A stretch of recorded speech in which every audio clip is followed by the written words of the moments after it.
I don't care whether Donald Trump calls some other world leader a friend or not. What I care about is whether he's advancing American interests. Trump That's what also wins in the talks end. about putting more funding into Israel to further the genocide of the Palestinians. What do you think is important for the country? I think, well, Pick your top 2 issues. What are the top 2 issues for the country? the top 2 issues for the country is What do you want to see happen in the next 4 years? getting rid of disinformation and also securing more hope in our system. So disinformation is protected by the First Amendment. You would agree? Yes. Disinformation when it comes to news outlets is what I'm mainly talking So about. you and I both agree we should pull CNN's broadcasting license. More like Fox News. No, that's the point, is that all of a sudden CNN has a right to be able to do what they do. Fox Well, has a right Fox News is actually currently, I think about a year ago, is going through a defamatory do you think that court case. Do you think that it should be legal to have different opinions? Of course you do. So where Illegal? do you legal? Oh, I mean, yeah, I'm mainly talking about news corporates or like news outlets and also big media figures who can spin sort of disinformation and that can swing the election. For example, like Elon Musk targeting people on his platform that are liberal and targeting or like pushing out. Why should that be illegal? Because he's trying to sway the election. So he's a citizen. Should Taylor Swift not be able to speak about? She's swaying the election. Well, no. How is Taylor Swift and Elon Musk different? She's far more popular than Elon Musk. Because Elon Musk on his platform is prohibiting information about Kamala Harris. No, he's not. Yes, let me just say one thing. We're all against disinformation here, but let me just ask you 2 pieces of disinformation that we know are disinformation. Where did the pandemic begin? In China. When politics gets personal, debates can unravel quickly. In this exchange, a student takes the mic and accuses Donald Trump of being anti-American and pro-war. Confident at first, she expects the crowd to nod along. But instead, she's met with a barrage of counterpoints, historical facts, and context she clearly wasn't prepared for. What starts as a bold accusation turns into a reality check and a reminder of why debates matter. They don't just test what you believe. They test whether your belief can stand up to scrutiny. Hi, I'm Melinda, and I'm here to say that Trump is very anti-American. He's anti-American, he's pro-violence, and he's pro-war. Give one example where he's pro-war. Well, he's very pro-war when it comes to sowing division within the American people itself. So, in a recent interview, I think was at Fox News, he talked about the enemy within. He also talking about. He's been shot at twice, and is it by fair to call that? Republicans. Is that fair to call Well, somebody hold on. who's shooting at him an enemy? Is that a fair game or not? By a fellow Republican. Well, hold on. They were Republican. No, They were registered Republican. Ryan Ruth was not a registered Republican. And Yes, by the he way, was.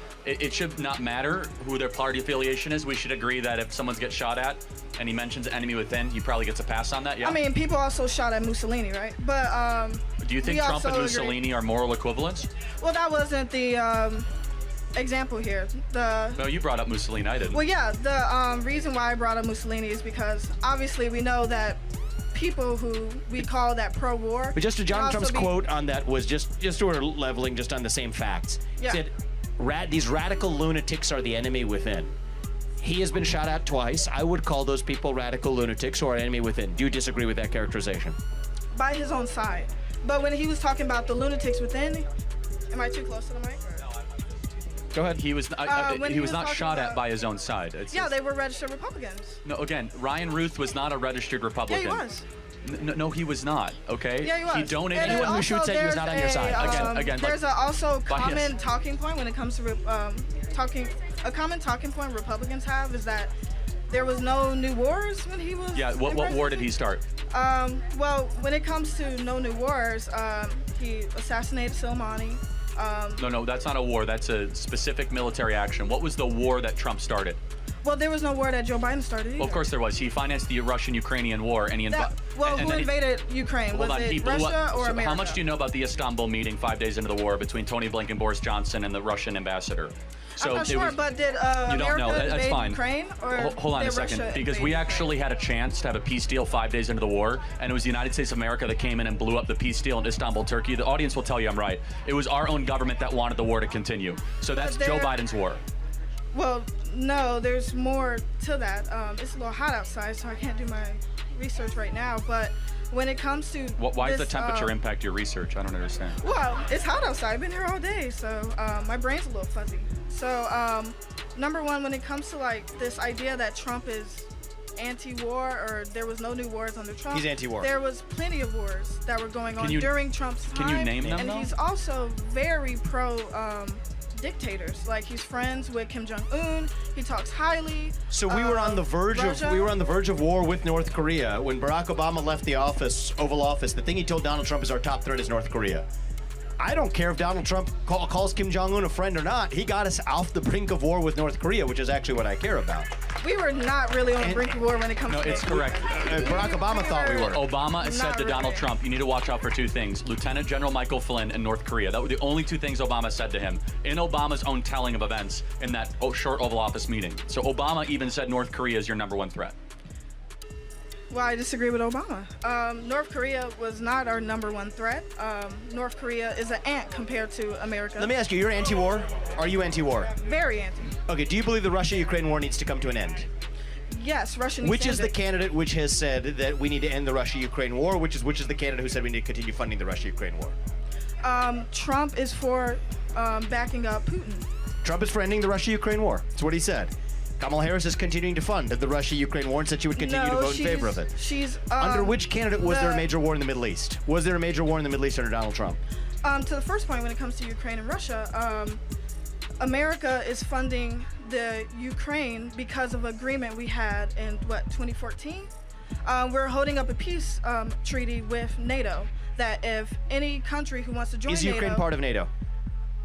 I was about to finish. If any country who wants to be a part of NATO gets sort of bombarded from imperialist other countries like Russia, we have to, as our duty, and it's not just America giving Ukraine money, as our duty signed in the treaty that we have with them, we have to give them some type of funding. Yeah, so look, there's the NATO treaty that actually says we're going to defend a NATO ally. Article 5, that doesn't apply to Ukraine because Ukraine is not a member of I know NATO. what you're talking about. Why was Ukraine not a member yet? Because Russia invaded them. That's not because correct. they wanted to be No, a Ukraine member. should never. Do you think Ukraine should be part of NATO? Yes, of course. Whoa, okay, that's remarkable. Yeah, of course. So the U.S. actually made a commitment back in 1990 to say that NATO would expand not 1 inch past East Germany.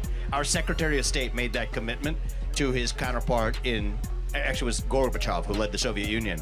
So we've actually, in some ways, been responsible for creating the conditions that have created global instability, but that's actually gone up under Joe Biden. So I'm with you on being anti-war. I'll just look at what were the major wars under Donald Trump. We still haven't named one. What are the major wars under Joe Biden? We have several, from what's going on in the Middle East, So, Israel, Hamas, to Russia, Ukraine, and I judge based on results. Clarifying question. Notice how the student comes out swinging with bold accusations, calling Trump pro-violence and pro-war. But the moment she's pressed for specific examples, the argument stalls. That's a red flag in any debate. Big claims without evidence aren't strength, they're weakness. And in that instant, the advantage shifts straight to the opponent. When you say new wars under Joe Biden, is that implying that Joe Biden started these wars? No, They occurred under his administration and supported and subsidized them. So, and paid for them. For example, Donald Trump prevented Okay. an Israeli-Hamas war. How?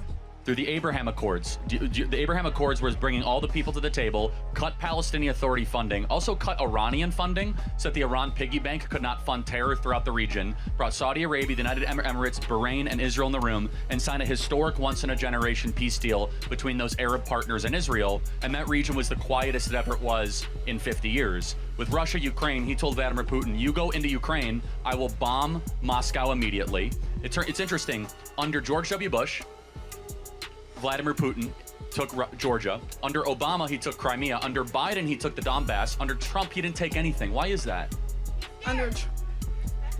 Under Trump, Vladimir Putin did not gain a square inch of new territory.